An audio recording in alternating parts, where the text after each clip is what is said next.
Telangana express में दोबारा इस्तकबाल है। चलते हैं मजीद खबरों की जानिब। नायब सदर जमहूरिया जगदीप धनखड़ 17 जून को चौथे कौमी आबी अवार्ड्स का ऐलान करेंगे और अवार्ड्स अता करेंगे। नायब सदर के सेक्रेटेरिएट ने जुमेरात को यहां कहा कि ये अवार्ड्स जल शक्ति की वजारत के आबी वसाइल, दरियाई तरक्की और गंगा की बहाली के महकमे के ज़ेर-ए-तमाम मुनक़िदा एक अवार्ड तकसीम तकरीब में दिए जाएंगे। आबी वसाइल, दरिया की तरक्की और गंगा की बहाली के महकमे ने जुमला 41 फातेहीन का ऐलान किया है, जिनमें 11 जुमरों का अहाता करते हुए चौथे कौमी आबी अवार्ड 2022 के लिए मुश्तरका फाते भी शामिल है। हर अवार्ड हासिल करने वाले को एक तौसीफनामा और ट्रॉफी के साथ साथ कुछ जुमरों में नकद इनाम से भी नवाजा जाएगा। बेहतरीन रियासत का पहला इनाम मध्य प्रदेश को दिया जाएगा। बेहतरीन जिले का अवार्ड ओडिशा के गंजम जिले को दिया जाएगा। तेलंगाना के भद्राद्री कोत्तागुडम जिले की जगन्नाथपुरम ग्राम पंचायत को बेहतरीन ग्राम पंचायत से नवाजा जाएगा। इसके अलावा दीगर अवार्ड्स भी अता किए जाएंगे।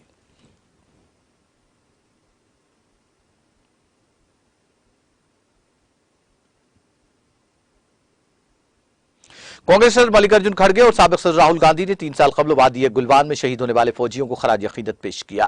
खड़गे ने कहा, शुक्रगुजार कौम की तरफ से 20 बहादुर सिपाहियों को एक जज्बाती खराज अकीदत, जिन्होंने 3 साल कबल वादी गुलवान में अपनी अजीम कुर्बानी दी थी। मोदी हुकूमत की नाकामियों की वजह से इन 3 वर्षों में LAC पर पहले जैसी सूरत हाल नहीं रही।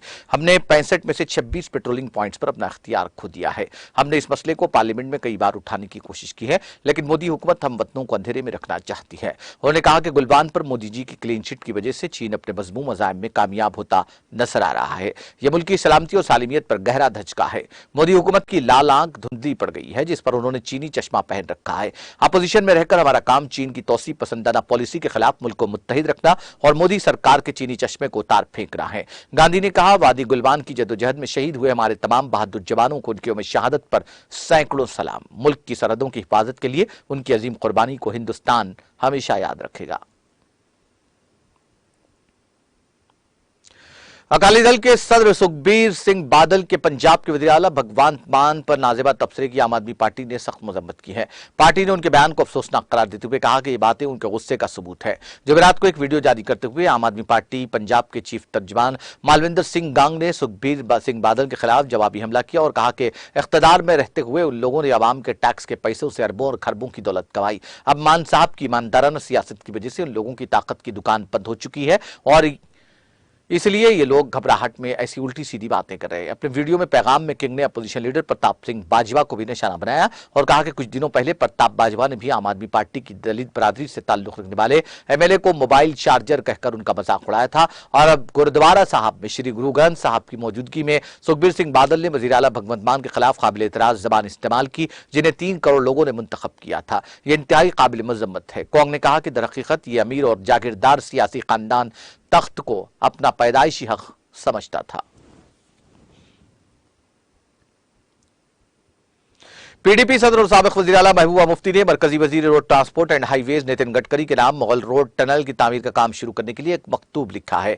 उनका कहना है कि इस टनल की तामीर से वादी को पीर पंचाल से जोड़ने वाला मुगल रोड हमा मौसमी रोड बन सकता है। उन्होंने कहा, जब मैं साल 2017 में वज़ीर आला की हैसियत से मरकजी वजीर से मिली थी तो उन्होंने मुझे ये टनल तामीर करने की यकीन दहानी की थी। महबूबा मुफ्ती ने अपने मकतूब में कहा, जैसा कि गडकरी जानते हैं कि मुगल रोड वादी को पीर पंचाल के साथ जोड़ने वाला वाहिद रास्ता है और बदकिस्मती से कश्मीर का नासाजगार मौसमी हालात और लैंडस्लाइडिंग की वजह से ज्यादा मुल्क के बाकी हिस्से से राब्ता ज्यादातर मुनक़ता ही रहता है। उन्होंने कहा कि गुज़िश्ता चंद वर्षों में नितिन गडकरी के दौरे हुकूमत में रोड इंफ्रास्ट्रक्चर और कनेक्टिविटी में बेहतरी दर्ज हुई है। उनका मकतूब में कहना है, लेकिन आज तक जम्मू कश्मीर के सड़क के बुनियादी ढांचे में कोई नुमाया तब्दीली वाक़ई नहीं हुई, जिसकी वजह से लोगों को माशी व ज़ाती सतह पर बेतहाशा नुकसान उठाना पड़ रहा है। महबूबा मुफ्ती का कहना है कि शोबे बागबानी मुकामी मईशत के लिए रीढ़ की हड्डी की हैसियत रखती है। शेर कश्मीर ज़रा यूनिवर्सिटी के फॉरेस्ट्री फैकल्टी के तलबा ने जुमेरात को यहाँ प्रेस कॉलोनी में जमा होकर अपने मुतालबात के हक़ में एहतजाज दर्ज किया। एहतजाजी तलबा ने हाथों में बैनर्स उठा रखे और वो जमकर नाराबाजी भी कर रहे थे। इस मौके पर जन्नत नामी एक एहतजाजी तालिबा ने मीडिया को बताया कि एक नोटिफिकेशन जारी की गई, जिससे रेंज अफसर आसामियों की तालीमी अहलियत को तब्दील कर दिया गया। उन्होंने कहा कि इससे हमारा फील्ड वर्क और दीगर सरगर्मियां रायगा होंगी। उनका कहना था कि हम 4 बरस ग्रेजुएशन करने में 3 MSc करने में सर्फ करते हैं, लेकिन वो ज़ाय ही होंगे। एक और एहतजाजी ने कहा कि जो फॉरेस्ट्री में ग्रेजुएशन करके निकलते हैं वो कहां जाएंगे। एहतजाजियों ने लेफ्टिनेंट गवर्नर से अपील की कि वो उनके मुतालिबात पर गौर करें ताकि उन्हें इंसाफ मिल सके।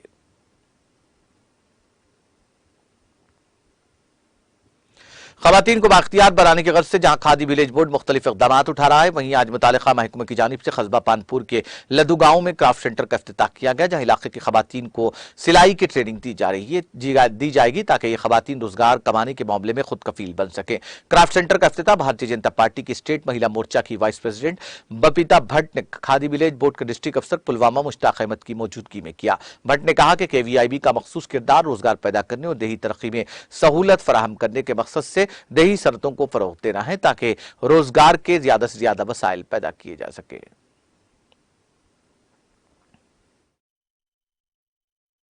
ये खादी एंड विलेज की तरफ से मैंने यहाँ पे ये अपने गांव में एक सेंटर, सिलाई सेंटर ये लॉन्च किया, क्योंकि बहुत कोई 8-9 महीने पहले भी इस गांव में विजिट के लिए आई थी, तो कुछ यहाँ लेडीज़ मुझे ऐसी मिली कि पढ़ी लिखी थी, जिनके पास रोज़गार नहीं था, और कुछ ऐसी भी थी जिनके पास हुनर भी था।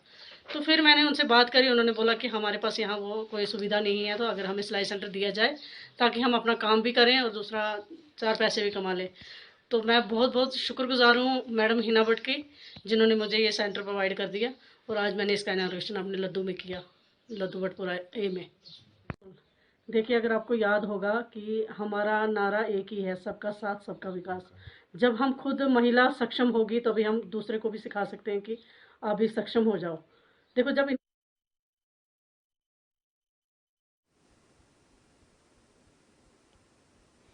यूनान के पेलोपोनेस में तारिकीन वतन को ले जाने वाला एक जहाज उलट जाने से कम 78 लोगों की मौत हो गई, जबकि 104 को बचा लिया गया। यूनानी मीडिया ने यह इत्तला दी। यह वाकया बहिरे रूम में तारिकीन वतन के सबसे मोहलिक जहाजों के हादसे का शिकार होने में से एक है। इंटरनेशनल ऑर्गेनाइजेशन फॉर माइग्रेशन ने बताया कि जहाज में कम से कम 400 तारिकीन वतन सवार थे, जबकि जिंदा बच जाने वालों का अंदाजा है कि जहाज में 700 तारिकीन वतन सवार थे।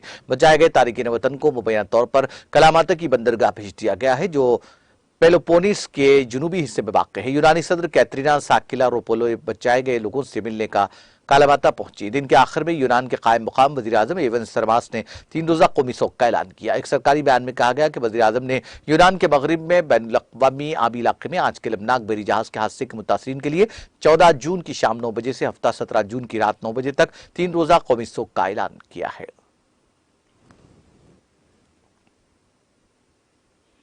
ईरान ने 2012 के 2 तरफा कैदियों की मुंतकली माहदे के तहत अफगानिस्तान के 178 कैदियों को उनके वतन वापस भेज दिया है। ईरान के नायब वजीर इंसाफ बराए इंसानी हुकूक और बैनुल अक़वामी उमूर अस्कर जलालियान ने वजारत की वेबसाइट पर शाये एक बयान में बताया कि खुसरबार तालिबान हुक्काम की निगरानी में अफगानिस्तान में अपनी जेल की सजा जारी रखेंगे। उन्होंने कहा कि अफगानिस्तान ने भी 3 ईरानी कैदियों को वतन वापस भेज दिया है। ईरानी वजारत के मुताबिक मुल्क की मुख्तलिफ जेलों से 1131 अफगान शहरियों को वतन वापस भेज दिया गया है। रूस ने दावा किया है कि उसने क्रीमिया में 6 ड्रोन मार गिराए हैं और 3 दीगर को इलेक्ट्रॉनिक जंगी आलात के साथ रोक लिया है।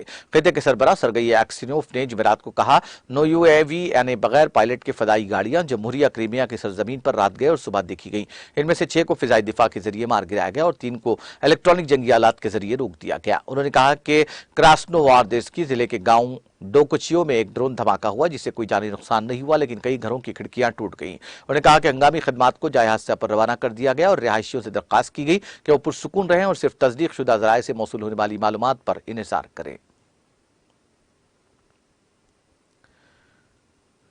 फिलिपाइन के मंडुरु में जुमेरात को जलजले के शदीद झटके महसूस किए गए। रिख्टर स्केल पर जलजले की शिद्दत 6.2 रिकॉर्ड की गई।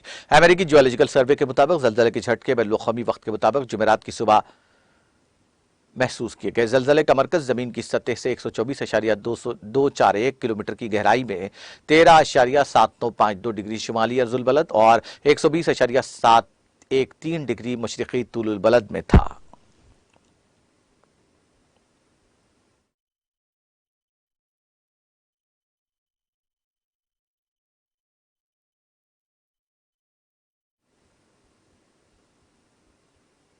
आखिर में सुर्खियां एक बार फिर।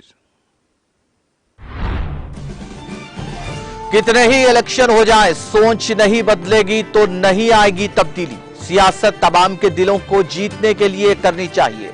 नागपुर में BRS के कौमी दफ्तर की इफ्तिताई तकरीब से वजीर आला KCR का खिताब।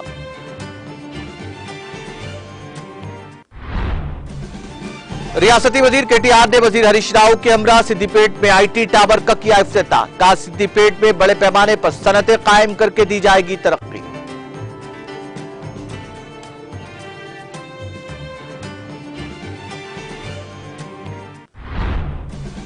वजीर महबूद खवातीन अतफाल सत्यवती राठौड़ के पांव में छाले पड़ गए। केसीआर के तीसरी मर्तबा वजीर आला बनने के बाद ही चप्पल पहनने का कियाज।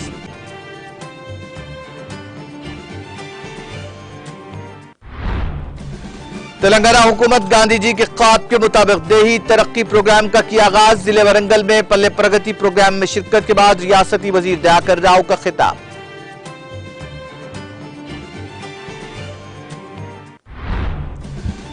कामारेड्डी के बांसवाड़ा मंडल में पल्ले प्रगति प्रोग्राम का इनेकाद। स्पीकर असेंबली पोचाराम श्रीवास रेड्डी ने की शिरकत। सफाई वर्कर्स को पेश की तहनीयत।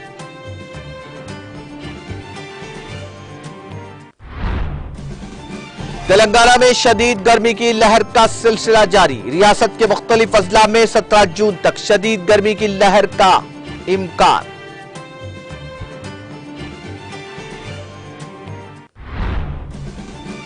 और नायब सदर जमहूरिया जगदीप धनखड़ 17 जून को चौथे कौमी आबी अवार्ड्स करेंगे तकसीम। फहरिस्त में तेलंगाना के भद्राद्री जिला समेत दीगर रियासतों के नाम शामिल।